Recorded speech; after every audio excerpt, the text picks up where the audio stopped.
Hello, and welcome to the IDEMS podcast. I'm Lily Clements, a data scientist, and I'm here with David Stern, a founding director of IDEMS. Hi, David. Hi, Lily. Great to talk again. What's our topic today?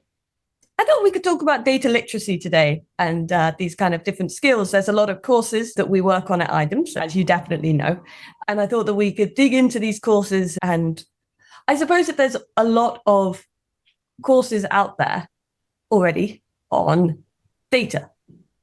But data literacy is such a hard nut to crack because it's really ill-defined. We work with people who work in statistical literacy. We work with other people who are big data science people. There's all this stuff about responsible AI. And data literacy really means different things to different people. And I think the courses that you're referring to that we've been working on relatively recently, these are for non-specialists. So these are getting people who are maybe postgraduate students, but in other disciplines, and really exposing them to data in different ways, getting them comfortable working with data, understanding data, using data in their work. That's the sort of course that you've been working on, and we recognize there's still a big gap there. Yeah, absolutely. And kind of demystifying data. I know all too often that people see data or see kind of statistics and data as this kind of really scary, difficult thing when actually it doesn't need to be. It is challenging for people, but it's not challenging for people for the reasons they think. And this is actually where presenting it in the right way is so important. Most people think it's challenging because they don't like maths, they weren't good at maths, and they are scared, therefore, that working with data is very mathematical, it's very numbers focused. But actually, it doesn't need to challenge your mathematical skills to work with data. But what it does do is it really done well, you realize that what you're looking at is often much more complicated than you first imagined. And this is what we often find. The reason it's hard to work with data is because it's variable. It doesn't give you nice, clean answers.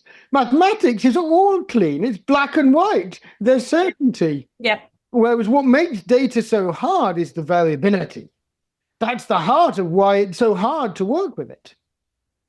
Yeah, but then I suppose with data can still be a kind of, wrong way. Absolutely. And so while it's not as obvious as it is with maths, where it's yes or no at most levels, or some levels that you are in, but there's this kind of, as you say, this variability to it, but there's so many different ways you can interpret something. But that's not disordinary to like other subjects that people do. I'd say that maths is a unique thing for being right or wrong, but actually in other subjects, a lot of it's down to interpretation.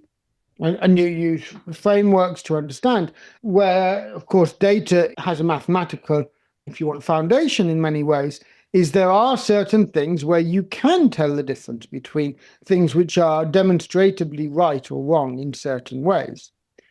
And some of that then relates to the nature of the data you're looking at. And one of the things which is really challenging, of course, and which people really struggle with, is that especially when you've got lots of data, there's lots it can tell you. It's very rich very often. But that doesn't mean that all the questions you have on it can be answered. We had this very recently when we were working with an agricultural researcher where he wanted to find out something, and the interns we had working on it tried to do the analysis, and I kept tearing their analysis apart because they were trying to answer a question where the data they had couldn't answer that question. And so we went back to the researcher, and indeed he did want an answer to that question, but he recognized that the fact that the data couldn't answer that question didn't mean it wasn't useful, that it could provide other insights.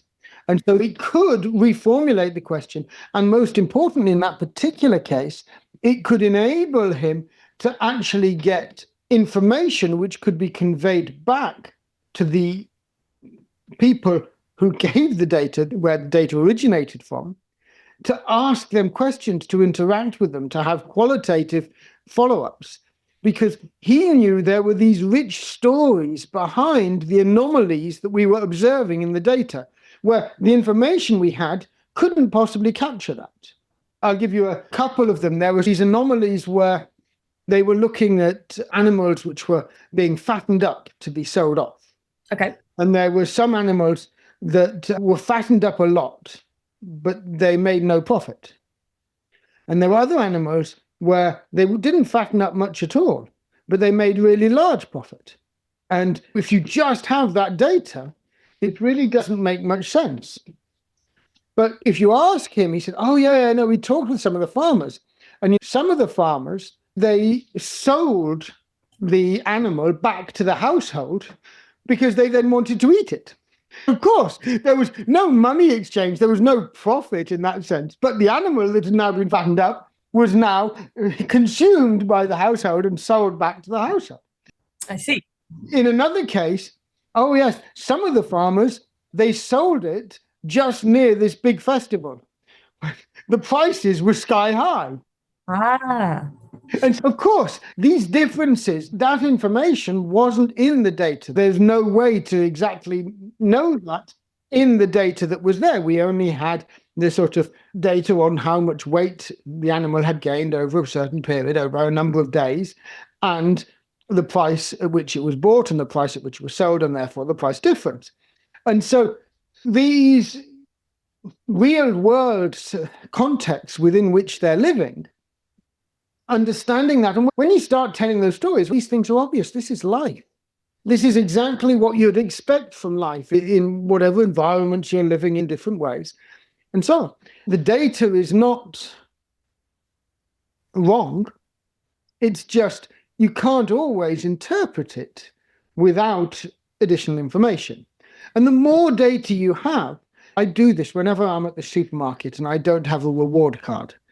I love messing with the data and asking the person in the queue next to me, do you have a reward card? Oh, yes, great. Why don't you take the rewards for my shopping? And I know that's going to mess up the data. I wonder why they're buying these things suddenly. These anomalies in the data, which can happen for all sorts of reasons, whatever data you're looking at, however you're doing it. Actually, if you think about it, once you bring your common sense to bear, there's a lot that you know is beyond the numbers you have. And so it's always hard to work with data, but not because it needs to be hard to do the data analytics, but because the data analytics on their own are almost never enough. Yeah. And you need to have that kind of level of context, or go back to I love data, but I'm not an expert in agriculture or in climate or in anything that you're faced with in terms of data. You need to have those experts to actually speak to that can provide that context.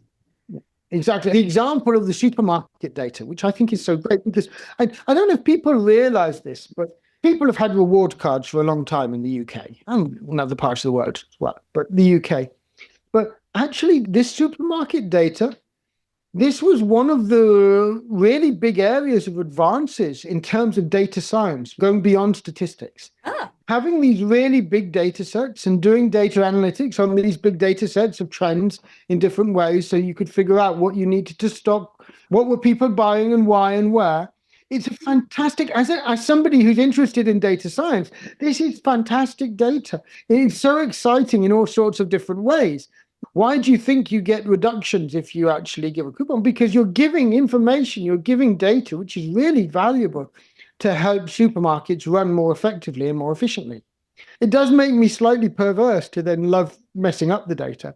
As a data analyst, I'd be really frustrated to have my data messed up, as I like to mess it up. But there is something about the fact that this has moved forward. There have been a lot of advances in terms of data science because of these sources of data. It's not the only one, but it is one which did push the boundaries. Traditional statistics didn't apply. And so data science really was moved forward by the analytics of things like big supermarket data. I was just going to say, and this is my understanding anyway, is where that kind of big difference between statistics and data science comes in, is like it's been designed. And here it's data which there's no study behind it in a way. Exactly. It's data which, it's interesting. You can put design on afterwards if you want to try and answer certain questions because there's so much data. And there are scenarios where that makes sense. But the whole point is that this is not what traditional statisticians would consider a design study. It's routinely collected data, which then becomes big data quite quickly, and where there's a wealth of information which has been shown to have value. And this is the sort of thing that actually you can reduce waste and you can observe patterns and predict behaviors by analyzing this data in different ways. And it's then led to advances in marketing and all sorts of other things. And that's why many supermarkets provide such great incentives to make sure that you're a card holder. Because it's so different to have that data. In some sense, you have the data at the level of a shop anyway. That data is going through the system. But having that data associated to individuals is so much more valuable. And that's also an important element of understanding. These are interesting elements of data literacy. We've got away a little bit from data literacy in some sense. But I suppose the point is that actually understanding that the data you have, its value changes depending on the nature of that data. This is a really good example to understand that. If you only know what happens at the level of the shop, then that data is useful and it can help you in certain ways.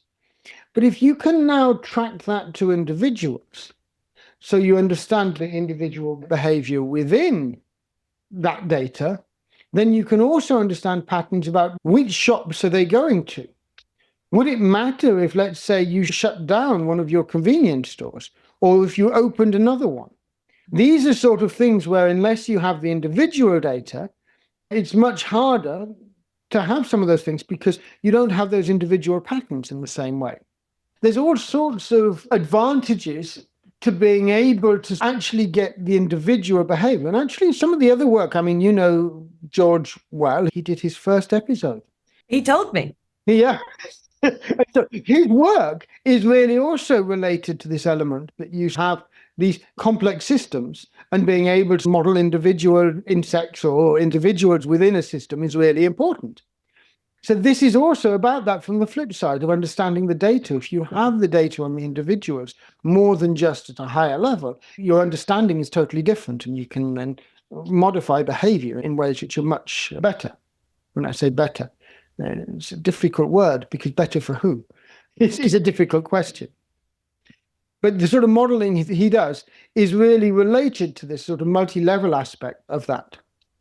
Yeah, interesting. And so there's this power of having the data at this individual level, and then we can also have it at the kind of shop level.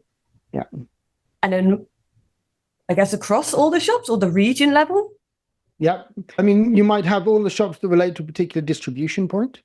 That might be a sensible next level up. And then you might have a national level, of course. And some of the supermarkets are international. But that multiple level data where you're getting data at these different levels is so much more valuable than data at just a single level. So going back to data literacy in these courses, multi-level data, when I was taught it 5 years ago or whatever, maybe a little bit more, in the last 10 years, was not something that was taught in the second or third year of an undergrad. It was something that's kind of a advanced topic. Very advanced. Whereas you and Roger are both very keen for this to become more in the introductory side, like more in our introduction to data. And I guess my question is, firstly, why is that? But secondly, why isn't it? Why is it not currently taught as? If you think about when you talk to statisticians or data scientists about multi-level data, they consider it as something advanced because the mathematics behind it does get pretty hairy. It does get trickier to actually understand, to model variability, which is happening at multiple levels, to recognize that you could have variability which is emanating through different sources. Let me just explain what that means. I'll explain it in another context which is similar, but schools. With schools, pupils are different from each other. Teachers are different from each other. There's a pupil effect, there's a teacher effect, there's a school effect, because each environment the school provides are different from each other, and that will affect the performance. And so if you're looking at student performance, you've got variability coming in from these multiple layers. The differences between students, the differences between teachers, the differences between the school environment they're in, and so on. And what do you need to change? Do you need to change the pupils? Do you need to do something about the teachers? Do you need to do something about the schools? What are you trying to do? What can you affect? What's within your control and what's not within your control? If you're working at, let's say, a governmental level, trying to improve performance in your country, then this is a complex problem. And the mathematics behind modeling that to try and disentangle these different sources of variability, mathematically, this is a challenging problem. However, if, on the other hand, we're not thinking about the mathematics behind it, we're just thinking about the fact that actually we want people to be engaging with data, it's very natural to think pupils are different, teachers are different, schools are different. This is obvious. So if we start our whole education suppressing what people already know as being obvious because it's mathematically challenging, we're in some sense creating these sorts of barriers that people are getting. We're presenting everything as if there was only one source of variability. I still remember this very recently. I was talking to mathematicians that are deeply involved in cutting-edge advances in data science, in machine learning. And one of them asked me, you do a lot of work actually using data. We've had this discussion recently about error terms.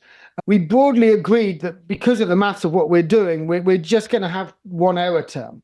But is that sensible? These are the latest cutting-edge advances happening in machine learning, making decisions about something which, from a real-world perspective, is demonstrably, that's putting you into a really narrow source of applications.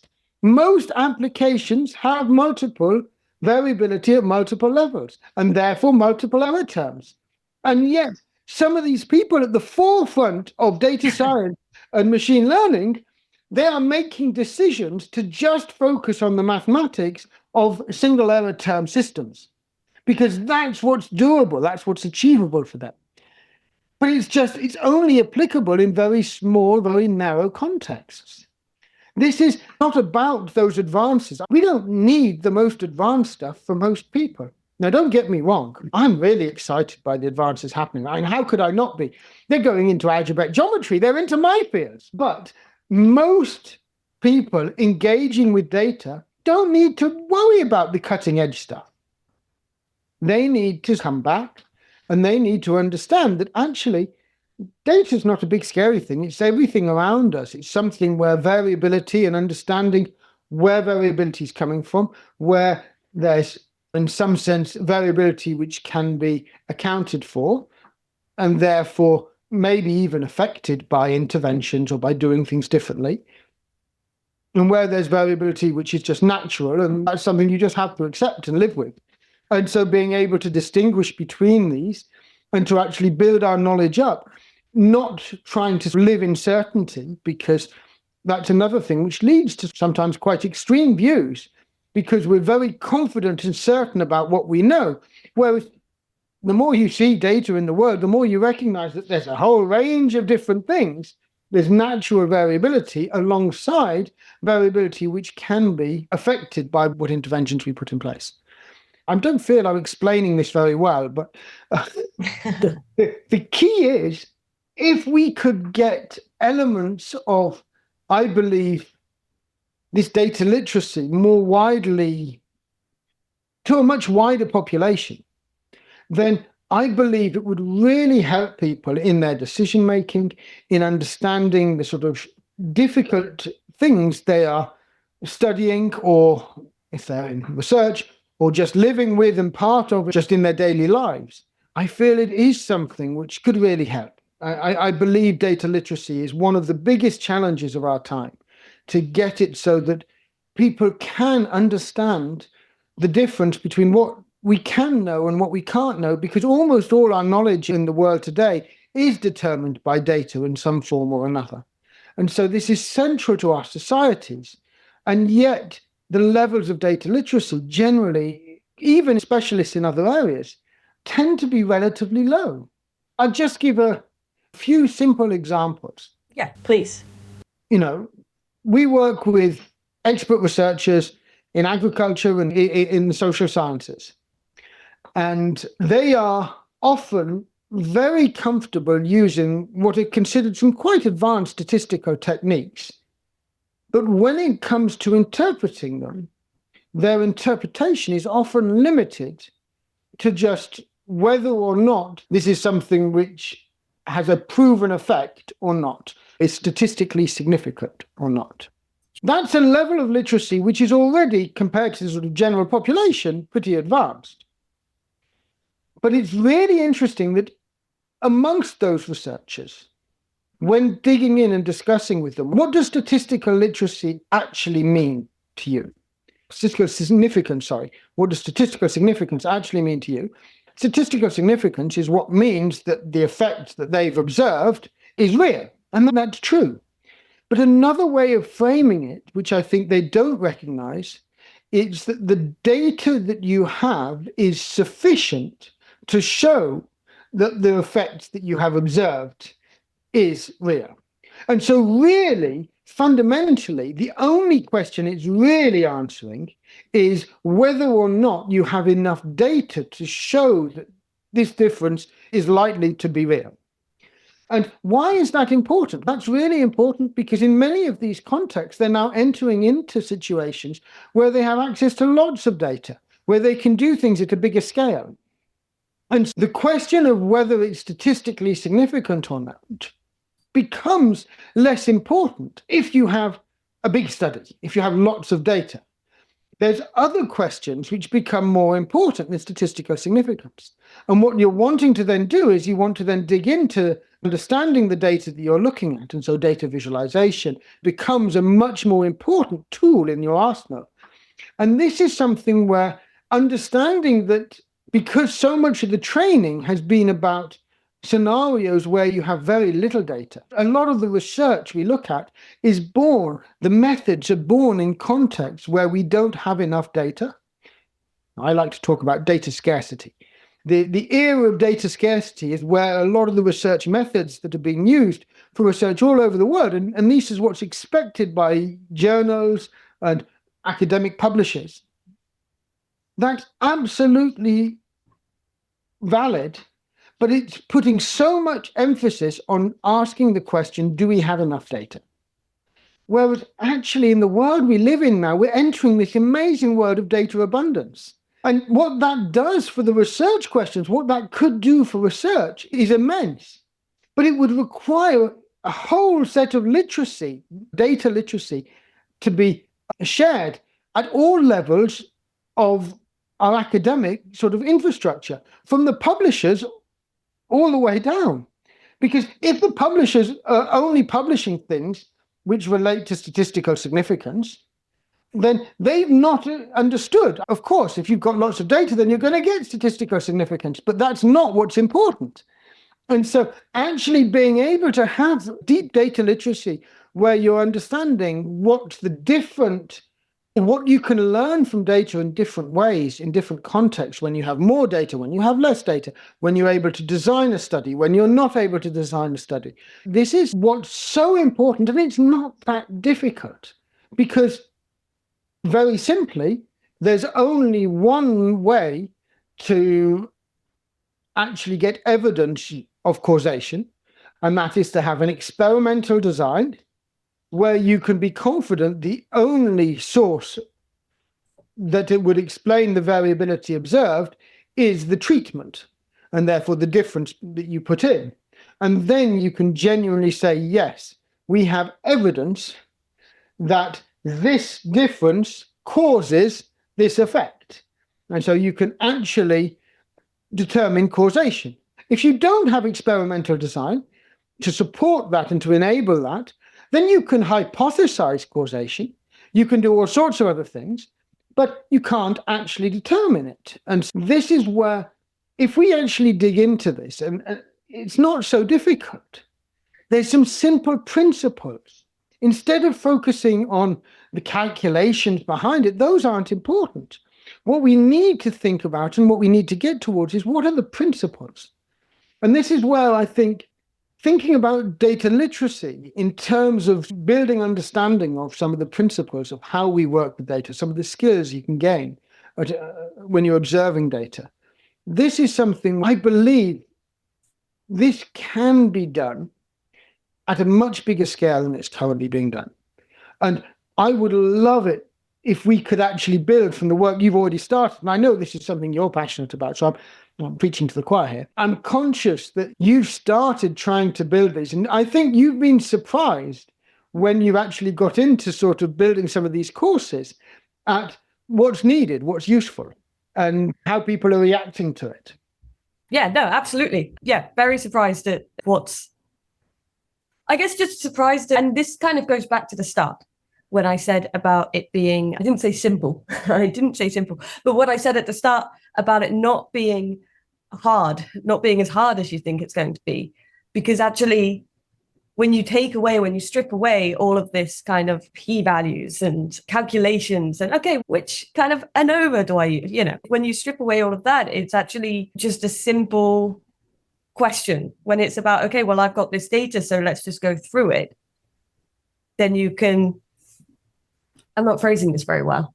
I suppose it's like with these p-values, as you were saying, and just seeing, oh, actually, significance testing, as you say, is just about, do I have enough data? Is there enough data to show that there is an effect? And when you just realize that's all it is, that's all that's happening here, that's when it becomes quite liberating in a way. Let me try and rephrase what I think you're saying, because I think what you're trying to say is really powerful. What you're saying is, if you want to get the p-value, if that's your aim and that's your goal, then it is hard. Because what assumptions are behind the p-value you're getting? Yes. Are you using a parametric test? If you're using a parametric test, what are the assumptions that need to be satisfied? Are they satisfied? If they're not satisfied, what should I do about it? In all these different cases, can I be confident in the result? And it is hard. And even there, saying metric test, that sounds so scary and confusing, but that's just saying, okay, can we assume does it follow a distribution? That's it. Exactly. And if you can't, then you need to take the non-parametric test, and that's weaker in different ways. But there's so much to know, and they're so confusing, all these different things. Am I doing the right thing? Am I doing the wrong thing? Yeah. But if you know that all that's going to tell you after you've done all that is whether you have enough data or not, then you can make a value judgment and say, okay, I seem to have enough data to start with. So let me actually understand what it's telling me to know if it's worth getting some help to know if I need to check whether I've got enough data or not. And then you can bring in a statistician who's a specialist at doing that. That's a very simple example if you're worried about having enough data or not. But of course, many people are now not worried about having enough data because they're in a context where they've got lots of data. And there again, do you need to get in someone who's going to do the machine learning on it? And yes, you might need to be able to sort of identify things you haven't been able to capture. But most things you should be able to visualize. The importance of looking at your data, getting a feel for your data. I had some students a while back, PhD students, really good, really competent people who were given some data, and that was the dog, wasn't it? That was the dog, and he's still going. So I'll put myself on mute. So basically, they had this data, they got given this data, and it was quite a lot of data in different ways, and it was quite difficult. And they said, oh, we could use this machine learning algorithm to try and classify it and identify the categories. And I said, you can try if you want. And they then spent days and days working on it. And after that, they then came out and said, we've done it. And as it turned out, they had managed to find out, this was looking at data on lots of different varieties. They had managed to find out that short season varieties were different from long season varieties. And that's all they'd found out. And we already knew that. So they'd used really powerful techniques, taken them a long time trying to do it right in different ways. And all they'd found out is what was already known about the data. So it's not about the techniques. Now, of course, this is something where I actually know really nice instances where going back in time, some of the very early data scientists were working with people on this, and they had a similar sort of thing where the first time they went back to them, they found out something where they already knew it. The second time, the same thing. And the third time, they went back with something, and the scientist said, really? No. Oh, that's interesting. We didn't know that. And it led to huge advances. And so the fact that you're finding things which are known, that's good. That's reassuring. Yeah. And then the fact that actually when you dig in, you might find something which isn't known. This is exactly where the power of big data comes. This wasn't surprising to me at all. It's just, it puts into perspective. We need the importance of the methods and the fact that these aren't magic. They're just identifying trends in the data or features in the data, patterns in the data.